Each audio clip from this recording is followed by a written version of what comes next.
You're in one of three situations right now, plain and simple. One of three. You either have credit and no money, you have money and bad credit, or you have no money and no credit.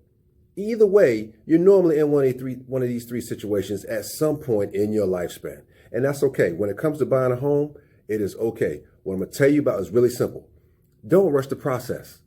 Do not rush the process. When you're looking at buying a home, the first thing you want to understand is it takes time, it takes discipline, and it takes focus. It takes 45 years to become 45 years old. No matter how you look at it, it takes 45 years to get 45 years of experience.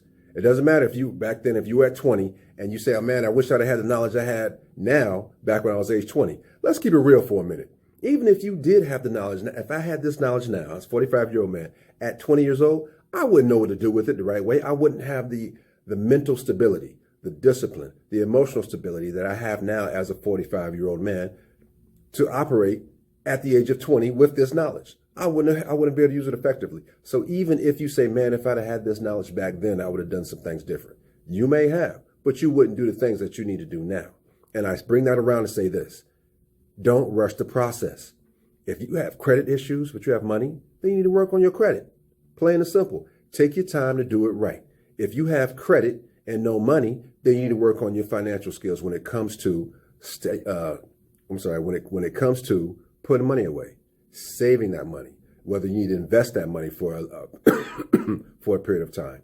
These are things that you're going to need to do in the process when it comes to home ownership. And if you have no money and you have no credit, or you have bad to low credit, then you got a double whammy, which is also okay. And you still need to work on that. The bottom line is Rome wasn't built in a day.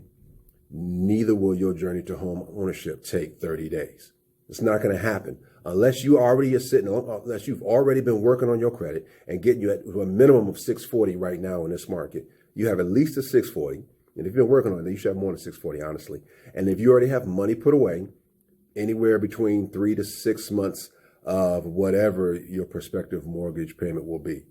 And you'll find that out after you've talked with a lender and they ran those numbers for you. So you understand what kind of a budget you're working with, what you're willing to pay per month. You make that decision and then you stack that money away till you have anywhere from 3 to 6 months of that type of money, of that amount put away.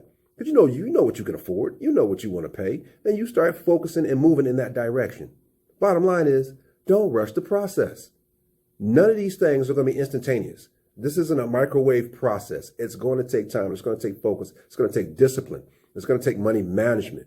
It's going to take drive. It's going to take focus, if I haven't already said that. And the reason behind that is this. Purchasing a home is not the end game. It's not.